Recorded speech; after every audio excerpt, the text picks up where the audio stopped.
Hi, hello, welcome back to the session. நம்ம வந்து principles of management lesson பார்த்துட்டு இருக்கோம். ஸோ அதில் இன்னைக்கு நம்ம பார்க்க போகிற டைட்டில் பார்த்தீங்கன்னா Fayol's principles of management. Okay, Henri Fayol. So இவரோட பேசிக்காக இவரோட ஹிஸ்ட்ரியை பற்றி தெரிஞ்சுக்கணும் அப்படின்னா, ஹென்ரி ஃபாயல் வந்து டர்க்கியில் பிறந்தாரு 1841. அண்ட் அவர் வந்து மைனிங் இண்டஸ்ட்ரியில் வந்துட்டு ஒரு டிகிரி வந்து முடிச்சாரு இன் 1860. Okay, and he started working as an engineer. Goal mining கம்பெனியில் வந்துட்டு என்ன பண்ணாரு, இவர் ஜாயின் பண்ணி இமீடியட்டா ஆஃப்டர் ஃபினிஷிங் இஸ் டிகிரி 1980 முடிச்சதுக்கு அப்புறமா என்ன பண்ணாரு அப்படின்னா இன்ஜினியரா வந்து ஸ்டார்ட் பண்ணாரு அப்படின்னு சொல்றாங்க. அண்ட் த கம்பெனி வந்து அவர் ஜாயின் பண்ணும் போது அது வந்து ரொம்ப டவுன் லெவல்ல இருந்துச்சு, அதாவது இன்சால்வென்சி லெவல்ல இருந்துச்சு. ஓகே, அண்ட் அந்த சேலஞ்சை வந்து இவர் அக்செப்ட் பண்ணிக்கிட்டு அந்த கம்பெனியை வந்து ஒரு சக்சஸ்ஃபுல் ஒரு கம்பெனியா வந்து கொண்டு வந்தாரு. ஸோ அவர் ரிட்டையர்ட் ஆகும்போது, அந்த கம்பெனிலேருந்து ரிட்டையர்ட் ஆகும்போது அந்த கம்பெனி வந்து ஒரு பெரிய கோல் ஸ்டீல் கம்பெனியா வந்து இருந்துச்சு அப்படின்னு சொல்றாங்க. ஓகே, ஸோ இவரோட கான்ட்ரிபியூஷன்ஸ்லாம் என்னன்னு பார்த்தோம்னா, அண்ட் இவரை வந்து நம்ம father of management studies and thoughts அப்படின்னு சொல்றோம். ஓகேவா, ஸோ இவர் வந்து father of general management management studies and thoughts அப்படின்னு சொல்றோம். அண்ட் இவரோட கான்ட்ரிபியூஷன்ஸ்லாம் என்னன்னு பார்த்தீங்கன்னா, இவர் வந்து கிளியரா ஒரு டிஸ்டிங்ஷன்ஸ் கொடுத்துருக்காரு. டெக்னிக்கல்னா என்ன, மேனேஜரல் ஸ்கில்னா என்னன்னு கொடுத்துருக்காரு. செகண்ட் ஒன் பார்த்தீங்கன்னா மெயின் ஸ்டெப் இந்த ப்ராசஸ் ஆஃப் மேனேஜ்மெண்ட்ல என்னென்ன மெயின் ஸ்டெப்ஸ் இருக்கு, that is planning, organising, staffing, directing, controlling பார்த்துருக்கோம் இல்லையா, அந்த ஸ்டெப்ஸை வந்து நம்ம எப்படி ப்ராசஸ் பண்ண போறோம் அப்படின்னு சொல்லியிருக்காரு. And then 14 principles of management, அதாவது கைட்லைன்ஸ் வந்து நமக்கு இது கொடுத்துருக்காரு. ஸோ இப்போ நம்ம இதுல இருந்து ஒவ்வொரு கைட்லைன்ஸா நம்ம பார்க்க போறோம். ஃபர்ஸ்ட் வந்து divisions of work. So divisions of work அப்படின்றது டைட்டிலே இருக்கு. ஒர்க் வந்து என்ன பண்ண போறோம், டிவைட் பண்ணி கொடுக்க போறோம் அப்படின்னு சொல்றாங்க. ஓகேவா, ஸோ அதுதான் வந்து குட்டி குட்டி டாஸ்கா வந்து, அதாவது பெரிய ஒர்க்கா, நீளமான ஒரு ஒர்க், அதாவது ஒருத்தர் வந்து ரா மெட்டீரியல் எடுக்கிறதுல இருந்து ஃபினிஷ் ப்ராடக்ட் பண்ற வரைக்கும் எல்லா ஒர்க்கையும் ஒருத்தரே பண்ணாருன்னா வேலை வந்து அவரை பொறுத்த வரைக்கும் அவர் இந்த 8 hours வேலை பார்ப்பாரு. பட் ப்ரொடக்ஷன் அவுட்புட் பார்த்தீங்கன்னா ஒரு ஆளு ரா மெட்டீரியல்ல இருந்து எடுத்துட்டு வந்து ஃபினிஷ் ப்ராடக்ட் வரையும் பண்றாரு அப்படின்னா ஒரு யூனிட் தான் நமக்கு கிடைக்கும் இல்லையா. ஸோ அதுதான் அந்த மாதிரி ப்ராசஸ் இல்லாம ரா மெட்டீரியல் எடுத்துட்டு வரதுக்கு ஒரு குரூப்பு, ஃபினிஷ் ப்ராடக்ட் பண்றதுக்கு ஒரு குரூப்பு, மற்ற இடையில இருக்கிற வேலைகளை பார்க்கறதுக்கு ஒரு குரூப், அந்த மாதிரி ஒவ்வொரு குரூப்பா டிவைட் பண்ணி ஒர்க் பண்ணணும்னு சொல்லிட்டு யார் சொல்றாரு, ஃபாயல் வந்து சொல்றாரு.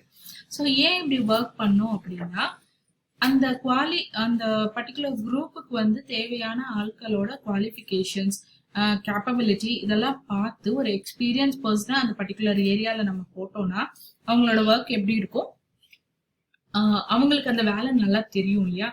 ஸோ அப்போ இன்னும் கொஞ்சம் ஃபாஸ்டா என்ன பண்ணுவாங்க, அவங்க ஒர்க் பண்ணுவாங்க அப்படின்னு சொல்றாரு.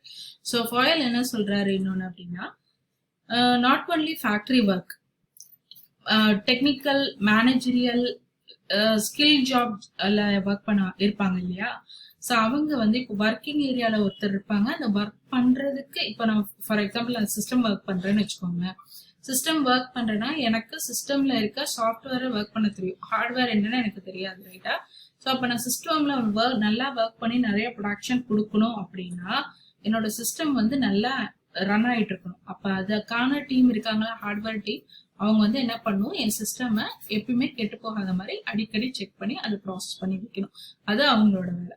ஸோ இப்படி 2 டீம், அதாவது ஒர்க்கிங் டீம் தனியா, அதுக்கப்புறம் டெக்னிக்கல் அண்ட் மேனேஜரியல் டீம் தனியா, இவங்க 2 பேரும் தனித்தனியா இருந்து இந்த வேலையை செஞ்சாங்க அப்படின்னா வேலை வந்து ரொம்ப சீக்கிரம் முடியும் அப்படின்னு சொல்லிட்டு சொல்றாரு.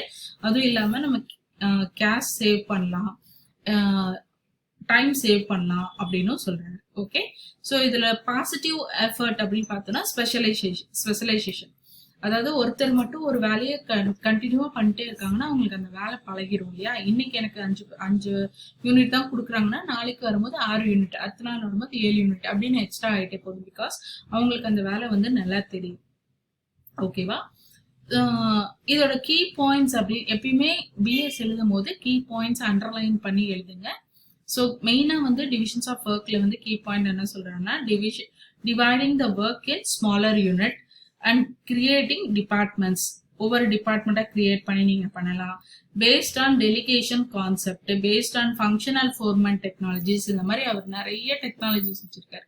அதுல ஏதாவது ஒரு டெக்னாலஜி எடுத்து என்ன பண்ணிக்கோங்க, டிவைட் பண்ணி ஒர்க்கை வந்து பண்ணுங்க அப்படின்னு சொல்லி யார் சொல்றாரு, ஃபாயல் வந்து சொல்றாரு. இதுதான் இவரோட ஃபர்ஸ்ட் பிரின்சிபல். ஓகே, ஸோ அடுத்த பிரின்சிபல் என்ன அப்படின்னு பார்த்தோம்னா authority and responsibility.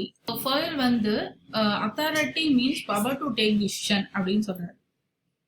So authority அப்படிங்கிறது என்னன்னா power to take decision, responsibility அப்படிங்கிறது obligation to complete the job assigned on time. So அவர் வந்து அவரோட வேலை என்ன ரெஸ்பான்சிபிலிட்டினா, இப்போ ஒரு கம்பெனில வேலை பார்க்கறேன்னா I have to follow the rules and regulations of the company, right? அதுதான் என்னோட ரெஸ்பான்சிபிலிட்டி. ஸோ அதுதான் அவரும் சொல்றாரு. ஸோ இந்த பிரின்சிபல்ல வந்துட்டு ரெண்டுமே இருக்கணும், அதாவது அத்தாரிட்டியும் இருக்கணும், ரெஸ்பான்சிபிலிட்டியும் இருக்கணும்னு சொல்றாரு. ஓகேவா? ஸோ எக்ஸஸ் ஆஃப் ரெஸ்பான்சிபிலிட்டி இருந்துச்சு அப்படின்னா அங்க வந்துட்டு என்ன இருக்கு, excess of authority without matching ரெஸ்பான்சிபிலிட்டியா இருந்ததுன்னா மே பிரிங் நெகட்டிவ் ரிசல்ட் அப்படின்னு சொல்றாரு.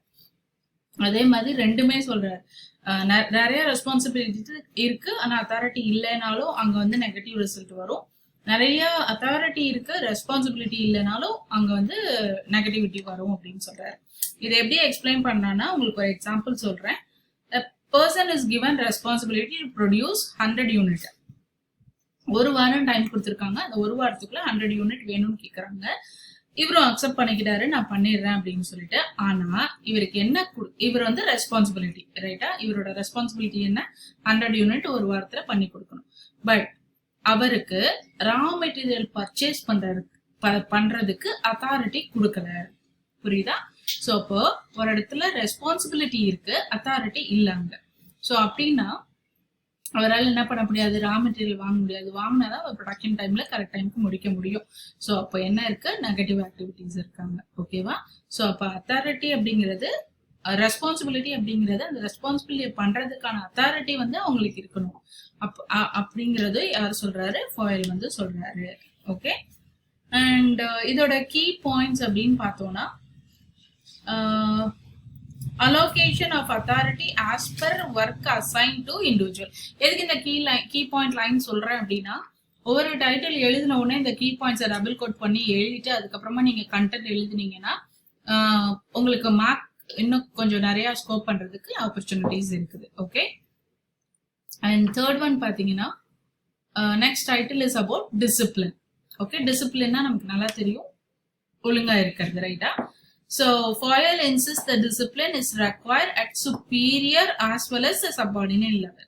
So ரெண்டு பேருக்குமே என்ன இருக்கணும், டிசிப்ளின் வந்து இருக்கணும். அதாவது சப்பார்டினேட்டுக்கும் டிசிப்ளின் இருக்கணும், சுப்பீரியருக்கும் டிசிப்ளின் இருக்கும். சப்பார்டினேட்னா யாரு, ஒர்க்கர்ஸ். சுப்பீரியர்னா யாரு, மேனேஜர். ஓகே, இங்க ரெண்டு பேருக்குமே டிசிப்ளின் இருக்கணும், ரெண்டு பேருமே ரூல்ஸ் ஃபாலோ பண்ணணும், ரைட்டா? ஸோ ஒருத்தருக்கு டிசிப்ளின் இல்லைனாலும் என்ன ஆகாது, கரெக்டான ஜட்மெண்ட் வந்து வராது, ரைட்டா? ஸோ இப்போ வந்து ஒரு சுப்பீரியர் வந்து ரொம்ப வந்து அட்வான்டேஜஸ் எடுத்துக்கிறாரு, அவருக்கு டிசிப்ளினா இல்லை அப்படின்னா அப்போ சபார்டினேட் வந்து என்ன பண்ண மாட்டாங்க, அவர்கிட்ட ஒர்க் பண்ண மாட்டாங்க. ஸோ எக்ஸாம்பிள்னு பார்த்தோம்னா, employees must honour their commitment towards the organisation by working effectively and efficiency. On the other hand superior must also meet the commitment. So இங்க என்ன சொல்றாங்கன்னா, ஒர்க் வந்து இப்போ எனக்கு நான் வந்து எனக்கு ஒர்க் பண்றேன் அப்படின்னா என்னோட ரெஸ்பான்சிபிலிட்டி அந்த கம்பெனில என்ன கொடுத்துருக்காங்களோ அதை நான் வந்து ஹானரா செய்யணும்.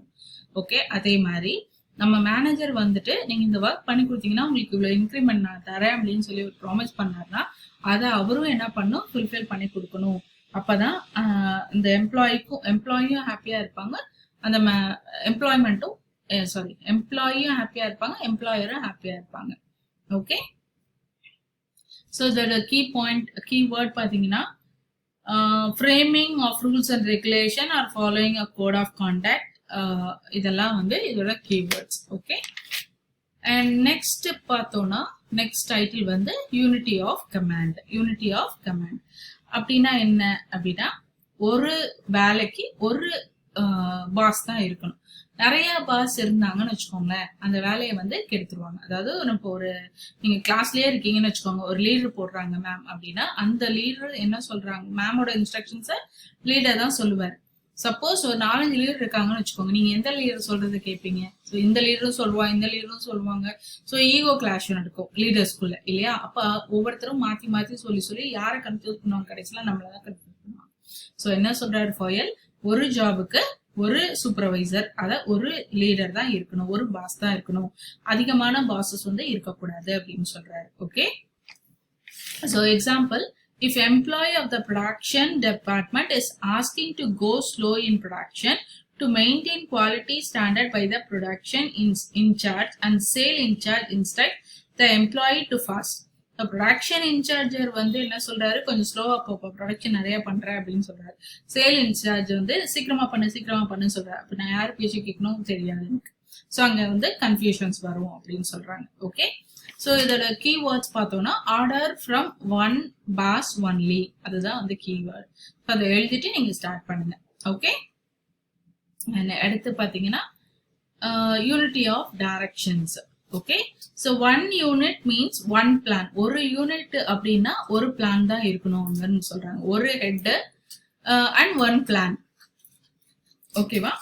So that is employees வந்து என்ன பண்ணும் அப்படி, எம்ப்ளாய்க்கு தெரியாது யாருக்கிட்ட போய் கேட்கணும், யார் நம்மள டைரக்ட் பண்ண போறா அப்படிங்கிறது நமக்கு தெரியாது. அப்போ ஒரு ஹெட், ஒரு டிபார்ட்மெண்ட்டுக்கு ஒரு ஹெட் இருந்தாதான் அவரு காமன் ஆப்ஜெக்டிவ்ஸ் வந்து கொடுப்பாரு, ரைட்டா? ஸோ அந்த காமன் ஆப்ஜெக்டிவ்ஸ்க்கு ஏற்ற மாதிரி நம்ம போக முடியும். ஸோ இப்போ எக்ஸாம்பிள் அப்படின்னு பாத்தீங்கன்னா டிஃப்ரெண்ட் லைன் ஆஃப் ப்ரொடக்ஷன் போகுதுன்னு வச்சுக்கோங்க. காஸ்மெட்டிக்ஸ், மெடிசன், அப்புறம் நிறைய ஐட்டம்ஸ் வந்து நம்ம பண்றோம். ஓகே, நம்ம own market and own business என்விரான்மெண்ட்ல each division must plan its target and every employee of the division must put its effort towards the achievement of plan of their divisions under the direction of one head only. No one account should be working of different department overlap. So என்னன்னா என்னோட டிபார்ட்மெண்ட்ல என்ன நடக்குது, என்ன பண்றோன்றது அந்த particular ஹெட்டுக்கு மட்டும்தான் தெரியும். So இதுல மத்த ஆட்கள் வந்து என்ன பண்ணக்கூடாது, மத்த ஹெட் அதாவது வேற பக்கத்துல இருக்க டிபார்ட்மெண்ட்ல இருந்து வந்து எதுவும் சொல்லக்கூடாது அப்படின்னு சொல்லியிருக்காங்க. ஓகேவா? ஸோ இன்னைக்கு ஒரு 5 டைட்டில்ஸ் மட்டும் பார்த்திருக்கோம். ஸோ ரிமைனிங் டைட்டில்ஸ் நாளைக்கு பார்க்கலாம். தேங்க்யூ.